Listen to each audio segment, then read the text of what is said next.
Nous le savons tous, ou presque. Le prix du passeport biométrique congolais est passé à 99 $ depuis le mois de novembre 2020. Mais dépensons-nous réellement 99 $ pour l'obtenir? Racontez-moi votre expérience. J'ai dû faire mon passeport et j'ai dû payer 200 $ au lieu de 99 $. C'était en août 2021. Je m'appelle Laurence, je voulais juste vous dire que j'ai renouvelé mon passeport en septembre 2021 et j'ai dépensé 180 $. Mais qu'est-ce qui ne va pas avec notre pays? Ce qui ne va pas, c'est que nous, les demandeurs, sommes souvent pressés. Nous sommes prêts à tout donner pour être servis en priorité. Nous prenons souvent le risque d'attendre la veille d'un voyage pour entamer nos démarches administratives. J'avais fait une demande d'un passeport 4 jours avant mon voyage, mais on l'avait imprimé avec une erreur au niveau du poste non. Mais comme je n'avais plus le temps, j'ai dû voyager avec cette erreur. Aussi, nous préférons donner du crédit à ceux qui se racontent dans la rue au lieu de puiser nos renseignements à la source. Je me suis lancé un défi, celui de renouveler mon passeport sans passer par des tiers, très souvent qui ne sont même pas des vrais agents. Et tu as tout autour une bande d'agents qui te disent qu'ils sont aux affaires étrangères. En réalité, ils ne le sont pas.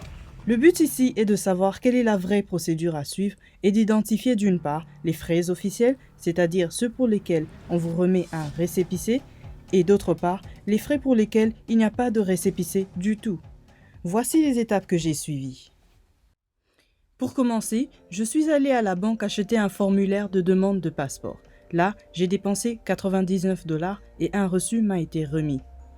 J'ai rempli mon formulaire et je suis ensuite allée à l'Agence nationale de renseignement, soit l'ANR, déposer mon dossier.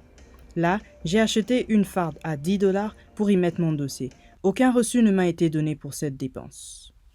J'ai bien gardé l'original du bordereau bancaire ainsi que le coupon détachable du formulaire de demande de passeport. En fin de journée, l'agent ayant reçu mon dossier m'a contacté par appel téléphonique pour me communiquer le numéro de bordereau. Il m'a fait comprendre que mon dossier serait transmis au ministère des Affaires étrangères dans 48 heures et que ce numéro me permettrait de retracer mon dossier. 48 heures après mon passage à l'ANR, je me suis donc rendu au ministère des Affaires étrangères. Mon dossier venait juste d'arriver à la salle de capture. Ainsi, j'ai pu entamer la prochaine étape. Je me suis donc approché d'un agent de la salle de capture à qui j'ai remis l'original du bordereau bancaire ainsi que le coupon qui avait été détaché de mon formulaire de demande de passeport. Je lui ai aussi communiqué le numéro de bordereau. Au bout de 15 minutes, ce même agent est venu inviter un groupe de personnes à passer à la capture et j'en faisais partie. Waouh, c'est allé vite! Et regardez mon dossier, il porte 3 cachets dessus, 2 cachets identiques avec les mentions « Avis favorable ». Il s'agit du visa donné par l'ANR. Et sur le 3e cachet, il est écrit « Visa, Bureau Bordereau, AE ». Il s'agit du visa donné par les Affaires étrangères. Ayant préféré garder la photo de mon ancien passeport, je n'ai pas fait de capture. Mon dossier a donc été transféré au bureau des litiges pour faire un rappel des données de mon ancien passeport. Souvenez-vous, il s'agit d'un renouvellement de passeport et non d'une première demande.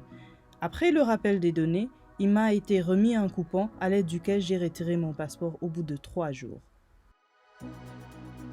Vous l'aurez compris, j'ai donc dépensé 99 $ à la banque et 10 $ à l'Agence nationale des renseignements. Mais parlons un peu des défis rencontrés. Plusieurs fois, pour être précise, 4 fois, il m'a été proposé de brûler des étapes moyennant un peu d'argent. J'ai décliné cela. Il y a aussi des frais dits frais de suivi à payer en main propre d'un agent de l'ANR, piqué au choix, afin que celui-ci introduise votre dossier dans le circuit.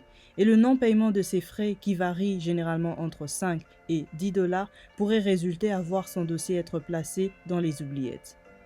Awa ezalaka kaboe, m'a-t-on dit lorsque j'ai refusé de payer ces frais. J'ai donc dû faire preuve d'ingéniosité pour ne pas les payer. Heureusement pour moi, ça a marché. Le processus d'obtention du passeport paraît simple.